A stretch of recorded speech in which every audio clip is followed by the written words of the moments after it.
Hello कॉन्फ्रेंड्स, last class के अंदर हम लोगों ने स्टेट का चैप्टर जो है वो स्टार्ट किया था और स्टेट के अंदर लगभग हमने 196 आर्टिकल्स तक कंप्लीट कर दिए थे। ये चैप्टर स्टार्ट ही 52 पे होता है, 152 पे होता है और 152 से लेकर 196 तक हमने कंप्लीट कर लिए थे। 197 से मुझे आपको आगे बताना था।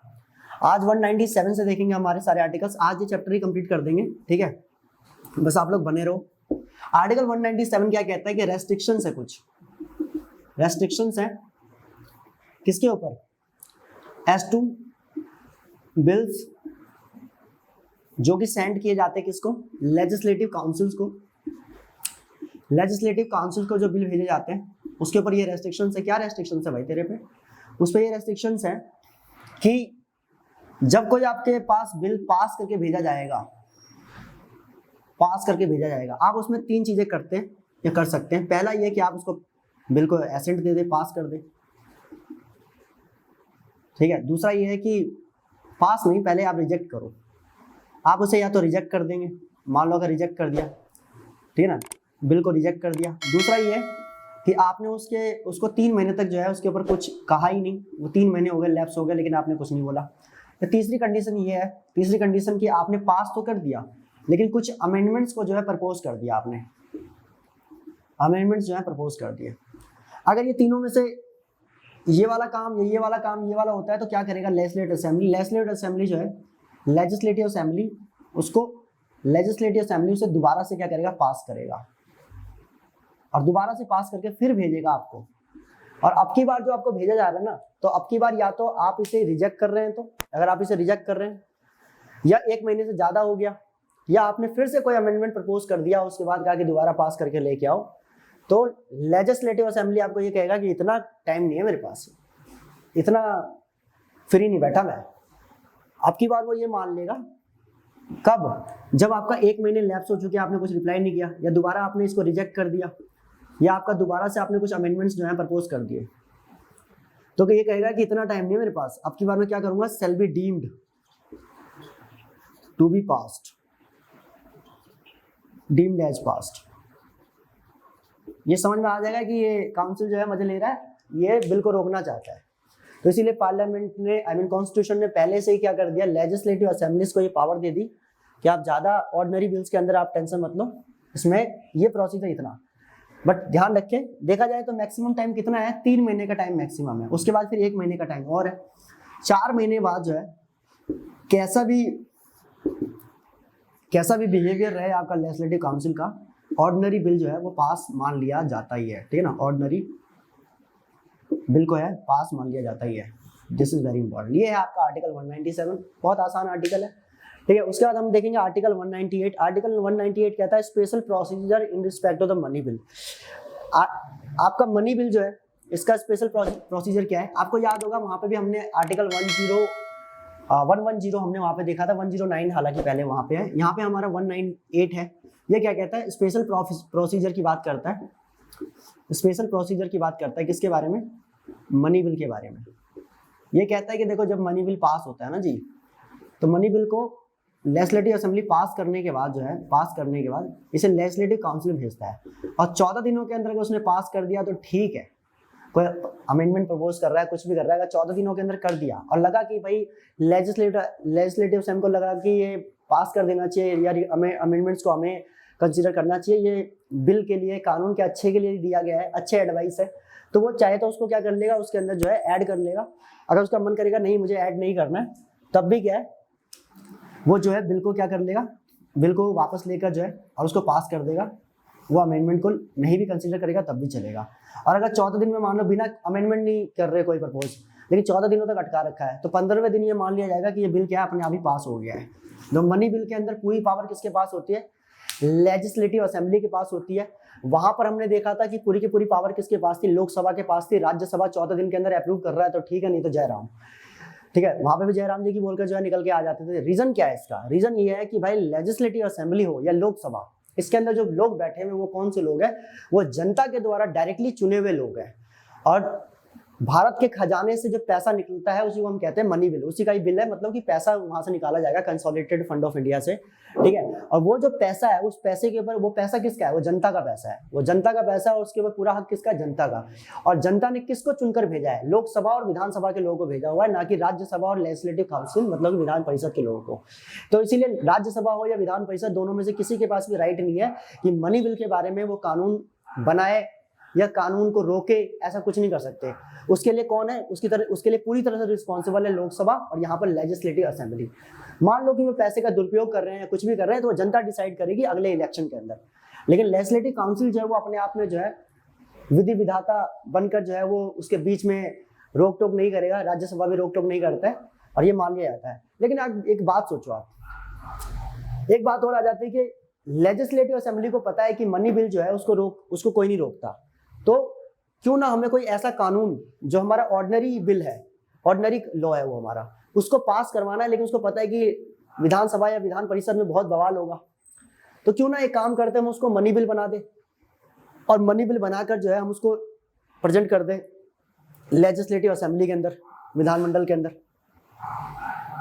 इससे क्या होगा कि विधान परिषद जो रोक सकता है उसे रोकेगा नहीं, और विधान परिषद में विधानसभा में पास करना आसान है क्योंकि वहां मेजोरिटी है अपनी।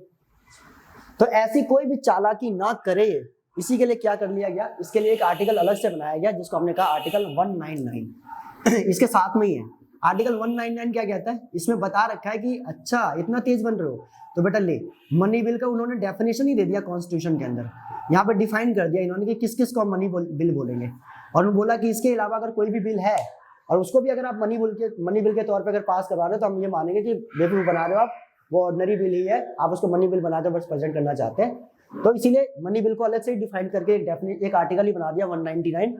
अगर आप यूनियन में देखेंगे तो ये आर्टिकल है 110, मैंने वहां पे आपको डिटेल में बताया था। आर्टिकल 110 में मैंने आपको डिटेल में बताया था यूनियन वाले चैप्टर के अंदर कि मनी बिल की डेफिनेशन में मनी बिल में कौन कौन सी चीजें आती है। तो वो सारी चीजें मैंने आपको वहां पे जो बता रखी है, आप वापस से उस वीडियो में जाए, उस वीडियो में चेक करें वो क्या क्या बता रखा था। वो एक डिटेल फहरिस्त है, ठीक है। वो टैक्स लेना, टैक्स को आपका जो है एडल्ट उसको जो है आपका हटाना, या आपका जो है नए तरह के टैक्स को इम्पोज करना, या आपका जो है कंसोलिडेटेड फंड ऑफ इंडिया से निकालने वाला पैसा, या कुछ भी, वो सारी एक लिस्ट दे रखी है वहाँ पे। मैंने 110 में बहुत डिटेल में बताया था उसके बारे में। आप प्लीज वहाँ पे जाए और वहाँ पे आर्टिकल 110 में जाके चेक करें। यहाँ पे मैं टाइम वेस्ट नहीं करने वाला, आपका भी और अपना भी, ठीक है। आर्टिकल 119 के बाद आर्टिकल 200 है। आर्टिकल 200 जो है वो आपका एसेंट की बात करता है। एसेंट बोले तो एसेंट, ये जो कानून पास हुआ है इसके अंदर आर्टिकल 200 कहता है प्रेस, ये गवर्नर के पास पावर देता है क्या करने की, एसेंट देने की। तो एसेंट टू बिल्स जो है वो गवर्नर की पावर जो है वो यहाँ पर बता रखी है। एसेंट टू बिल्स में वही है, इसमें क्या है कि भाई एसेंट, एक तो नॉर्मल एसेंट होता है, जो नॉर्मल एसेंट दे दिया कि भाई ठीक है विधानसभा विधान परिषद से पास हो गया, चलो ठीक है मैं भी इसमें साइन कर देता हूँ। दूसरा क्या है, इसमें आपके पास वीटो पावर भी है इनके पास, तो वीटो पावर्स ये यूज कर सकते हैं। वीटो पावर्स में कौन कौन से होते हैं, एक होता है एब्सोल्यूट वीटो।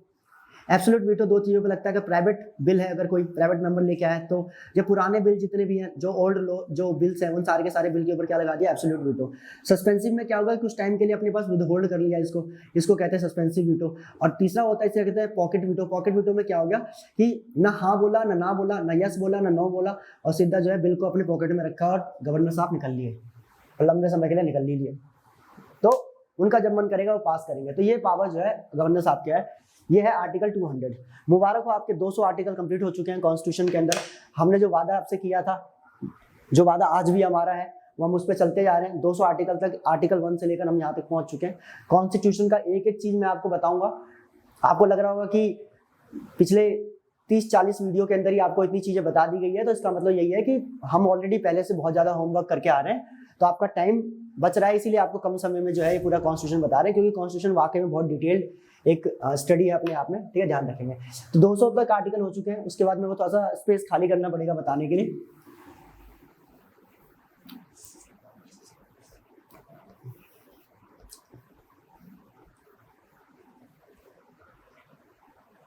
आर्टिकल 201 क्या कहता है, आर्टिकल 201 जो है एक गवर्नर साहब को एक स्पेशल पावर देता है। आर्टिकल 201 जो है वो क्या करता है, एक अलग से पावर देता है बिल्स फॉर रिकंसिडरेशन की। गवर्नर साहब किसी भी कानून को जो है स्टेट के क्या कर सकते हैं, रोक सकते हैं। Bills reserved reserve for consideration, reconsideration. ये आर्टिकल बहुत इंपॉर्टेंट आर्टिकल है, ध्यान से समझेंगे इस आर्टिकल को। इसमें क्या बता रखा है, गवर्नर साहब जो है किसी भी बिल को क्या कर सकते हैं, रिजर्व कर सकते हैं अपने पास, सिवाय मनी बिल के। मनी बिल को नहीं, मैंने आपको कहा ना मनी बिल पे पूरा पूरा अधिकार किसके पास है, लेजिस्लेटिव असेंबली के पास है, ठीक है, ध्यान रखेंगे। तो मनी एक्सेप्ट मनी बिल जो है, एक्सेप्ट मनी बिल, गवर्नर साहब के पास पावर है क्या करने की, बिल को रिजर्व कर लेने की, किसके लिए, रिकंसिडरेशन के लिए। वो कह रहे हैं कि ये रिकंसिडरेशन कौन, रिकंसिडरेशन के लिए जो रोका जा रहा है किसके लिए, रिकंसिडरेशन के लिए प्रेसिडेंट साहब के, प्रेसिडेंट साहब जो है उनके पास भेजने के लिए, ठीक है ना। क्या करेंगे, इसको रिजर्व कर लिया जा रहा है किसके लिए, प्रेसिडेंट साहब को भेजने के लिए। और प्रेसिडेंट साहब क्या करेंगे, इसके अंदर ये कंसीडर करेंगे कि भाई ये जो बिल है इससे कहीं कोई यूनियन के पूरे स्ट्रक्चर पे या इस पूरे किसी पर्टिकुलर स्टेट, जो जिस स्टेट में पास हो रहा है उस स्टेट के अंदर किसी पर्टिकुलर एक कम्युनिटी को कहीं कोई नुकसान तो नहीं पहुंचा रहा। कहीं आप आसाम के अंदर पास कर रहे हैं शेड्यूल एरिया और शेड्यूल ट्राइब के कुछ जो है आपके जो शेड्यूल एरिया है, शेड्यूल ट्राइब है, कहीं उनको नुकसान तो नहीं पहुंचा रहा। कुछ भी ऐसा चेक करने के लिए जो है प्रेसिडेंट जो है वो बिल को अपने पास रख सकते हैं, ध्यान रखेंगे। और उसके बाद जो है बिल जो है उसको वो अपने पास रख रहे हैं, और बिल को रिकंसिडर करने के बाद जब वो देखेंगे कि भाई इसमें ये चीजें या तो वो ये देखेंगे कि भाई ये बिल ठीक है, इसमें कोई दिक्कत नहीं है, तो वापस भेज देंगे। या दूसरा ये है कि इसमें कुछ चीजों पे चेंज करने की जरूरत है, तो वो अमेंडमेंट प्रपोज कर देंगे, उसके साथ भेज देंगे। जब वो आपको भेजेंगे तो आपको क्या करना है, आपको जो है उसको दोबारा से लेजिस्लेटिव असेंबली में रखना है, और उसको क्या करना है, अब आपको रिकंसिडर करना है कि प्रेसिडेंट साहब ने ऐसा कहा है कि इस वाले कानून में ये चीजें थोड़ी सी चेंज कर दो। और ये सारे काम कितने दिन में होने, 6 महीने के अंदर में होने हैं, ठीक है। 6 महीने आपके पास है, 6 महीने के अंदर आपको ये काम करना है, ठीक है। अगर मान लो कि 6 महीने में आपने ये कानून नहीं पास किया, नहीं किया, तो फिर क्या होगा, दोबारा से कानून लाना पड़ेगा, ये कानून आपका लैप्स हो जाएगा, ठीक है, ध्यान रखेंगे। और जैसे आप ये रिकंसिडरेशन या जो अमेंडमेंट्स प्रपोज की गई है, इस सब चीजों को जो है अगर एक्सेप्ट कर लेंगे तो उसके बाद दोबारा से रीसेंड करना है किसको, प्रेसिडेंट साहब को। और प्रेसिडेंट साहब दोबारा इसको चेक करेंगे, अगर दोबारा भी उन्हें लगा ना कि भाई इस बिल में कोई प्रॉब्लम है तो रोक सकते हैं, ध्यान रखना। और उनको लगेगा कि नहीं ठीक है तो फिर वो पास कर देंगे या वापस भेज देंगे, सॉरी। तो ये है आपका आर्टिकल 201। तो आप सोचो कि यहाँ पे गवर्नर साहब के पास कितनी पावर आ गई है। ये एक इंपॉर्टेंट पावर जो है गवर्नर साहब के पास अलग से है, जो कि अपने आप में बहुत इंपॉर्टेंट पावर मानी जाती है।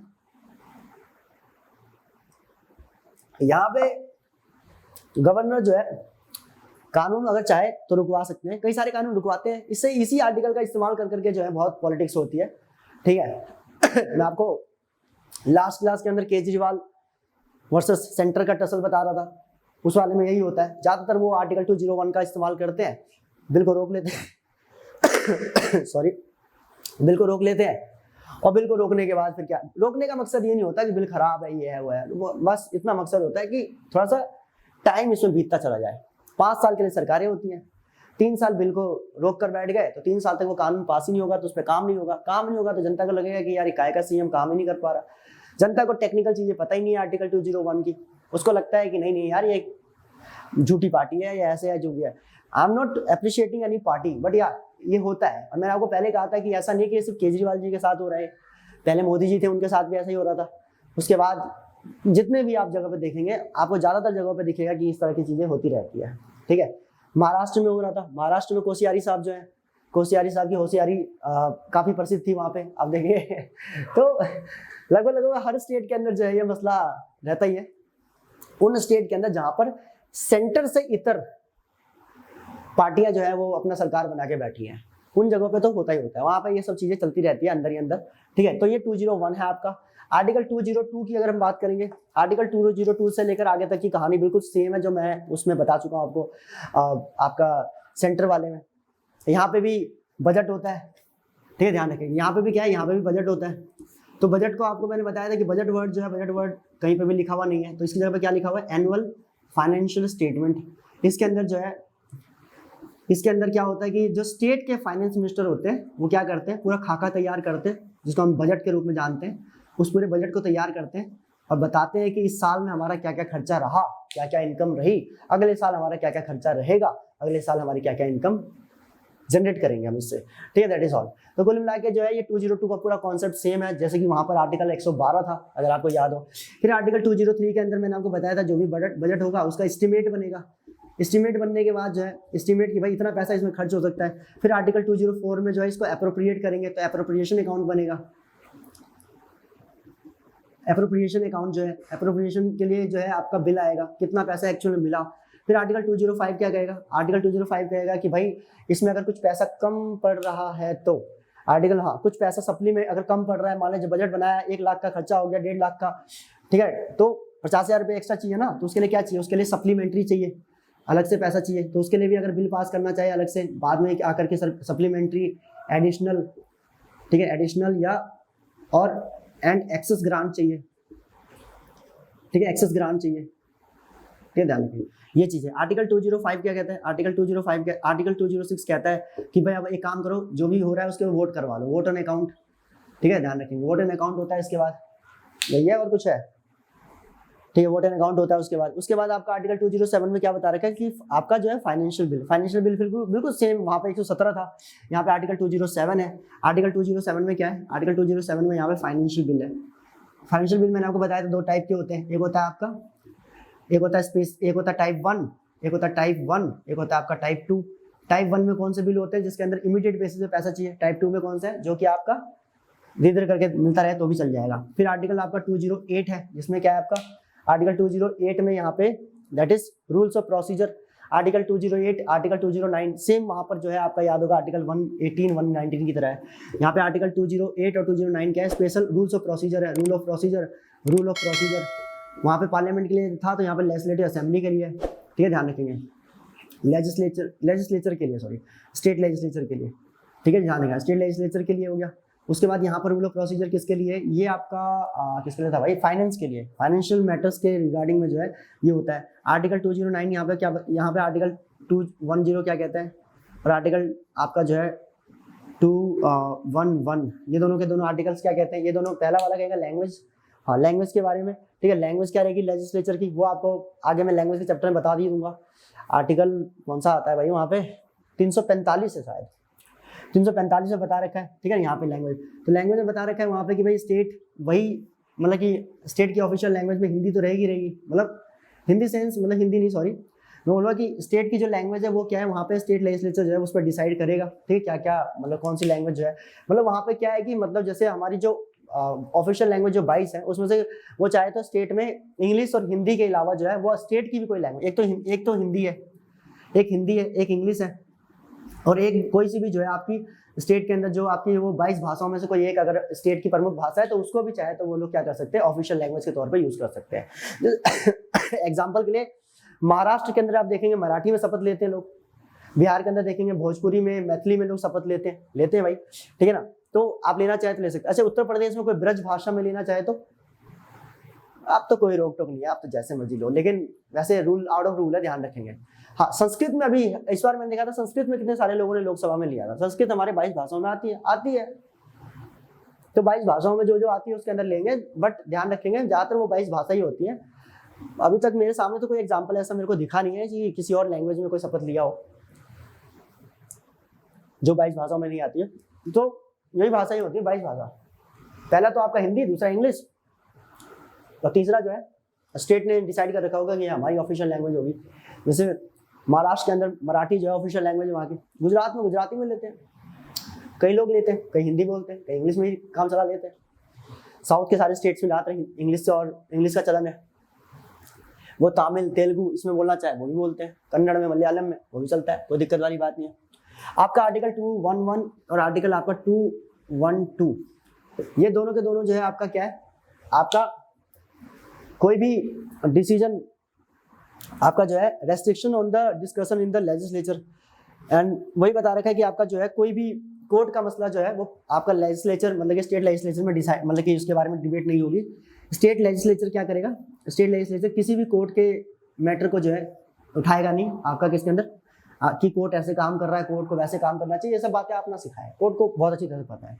और दूसरा ये 212 में कोर्ट को भी कह दिया कि आप भी ना सिखाएं, ठीक है, कि भाई ये विधानसभा में इतना क्यों शोर मचाते हो, ये कुर्सियां क्यों तोड़ देते हो, ये मच्छी बाजार क्यों बना देते हो, ये सब चीजें, जैसे बाहर शोर आ रहा है, ये सब चीजें नहीं, मतलब these things that should not happen in the legislative assembly. तो आपका आर्टिकल उसके बाद एक आर्टिकल आपका 213 है, या 213 इसका पार्ट नहीं है, मगर मैं इसके साथ ही बता देता हूँ, फिर सीधा हाईकोर्ट में बात करेंगे। ये ऑर्डिनेंस के बारे में। ऑर्डिनेंस आपको मैंने पहले बता रखा है। ऑर्डिनेंस कब आता है? जब सेशन नहीं होता, सेशन आउट ऑफ सेशन होता है विधानसभा।